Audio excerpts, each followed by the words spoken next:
अष्टावक्र गीता उपदेश संख्या 28। गुरु गीता में भी अज्ञानी मूर्ख गुरु का त्याग करना ही लिखा है। जो गुरु ज्ञान से हीन हो, मिथ्यावादी हो, विडंबी हो, उसका त्याग कर देना चाहिए, क्योंकि अब वह अपना ही कल्याण नहीं कर सकता है तो शिष्यों का कल्याण क्या करेगा। ऐसे मूर्ख अज्ञानी गुरु के त्याग बहुत से शास्त्रोक्त प्रमाण है, पर मूर्ख अज्ञानी लोग कुकर्मी मूर्ख गुरुओं को नहीं त्यागते हैं, क्योंकि प्रथम तो लोग आत्मा के ही कल्याण को नहीं जानते हैं, दूसरे उनके चित्त में भय रहता है कि गुरु के निरादर करने से हमारे कोई विघ्न न हो जाए। इसी से मूर्खों के मूर्ख जन्म भर उनके पशु बने रहते हैं। इन मूर्ख शिष्य गुरुओं का इस जगह में निरूपण करने का कोई प्रकरण नहीं है। हे राजन, ज्ञान की प्राप्ति के अनंतर गुरु शिष्य व्यवहार भी मिथ्या हो जाता है, क्योंकि उसकी भेद बुद्धि नहीं रहती है। हे जनक, भूतों के विकार जो देह इंद्रियादिक हैं, उनको रूप में तुम भूत मात्र देखो, आत्म रूप से उनको तुम मत देखो।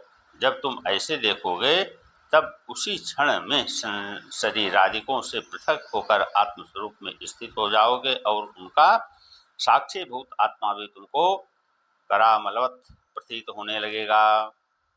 प्रश्न होता है कि पूर्वोक्त युक्त सेना पुरुष आत्मा को जान भी लेगा, तब फिर उसमें उसकी निष्ठा कैसे होगी। उत्तर में कहते हैं कि विषयों की जो अनेक वासनाएं हैं वही संसार है, अर्थात बंधन है। योग वासिष्ठ में कहा है कि वासनाएं 3 प्रकार की हैं। पहली लोक वासना, अर्थात स्वर्गादिक उत्तम लोक की प्राप्ति मुझको हो। दूसरी शास्त्र वासना, अर्थात सब शास्त्रों को पढ़कर मैं ऐसा पंडित हो जाऊं कि मेरे तुल्य कोई दूसरा न हो। तीसरी शरीर वासना, अर्थात मेरा शरीर सबसे सुंदर और सदैव पुष्ट बना रहे। इन तीनों वासनाओं के त्याग करने से पुरुष बंध से छूट जाता है और उसका चित्त आत्मा भी स्थिर हो जाता है।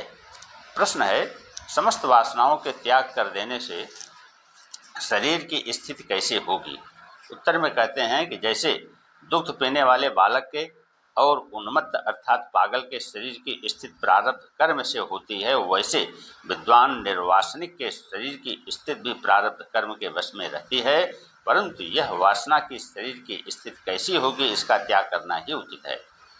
अष्टावक्र जी जीवन मुक्त के सुख के लिए जनक जी से कहते हैं कि तुम समग्र वासनाओं का त्याग करो। अष्टावक्र जी कहते हैं कि हे जनक, काम शत्रु है, यह काम ही संपूर्ण अनर्थों का मूल है और बड़ा दुर्जय है।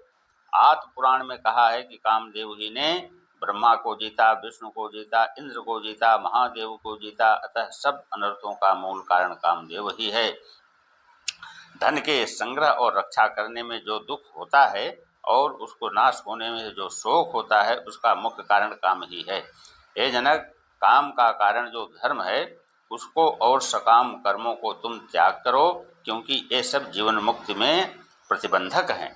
प्रश्न है कि अनेक प्रकार सुखों को देने वाले जो स्त्री पुत्रादि विषय हैं, उनका निरादर करके त्याग कैसे हो सकता है। उत्तर में कहते हैं कि हे शिष्य, स्त्री पुत्र धन मित्र क्षेत्रादि जितने भी भोग के साधन हैं, उन सब को तुम स्वप्न और इंद्रजाल की तरह देखो, क्योंकि ये सब 3 या 5 दिन के रहने वाले हैं और सब दृष्ट नष्ट हैं, यानी देखते ही नष्ट हो जाते हैं, इसलिए इनमें ममता का त्याग करना उत्तम है।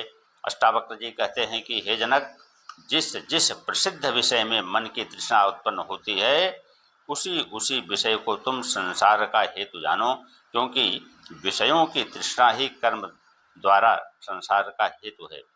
प्राप्त पदार्थ के अधिक प्राप्त होने की इच्छा से और अप्राप्त पदार्थ के प्राप्त की इच्छा से रहित होकर आत्मा में निष्ठा करने से जीव सुखी होता है। तृष्णा मात्र का नाम ही बंध है और उसके नाश का नाम मोक्ष है।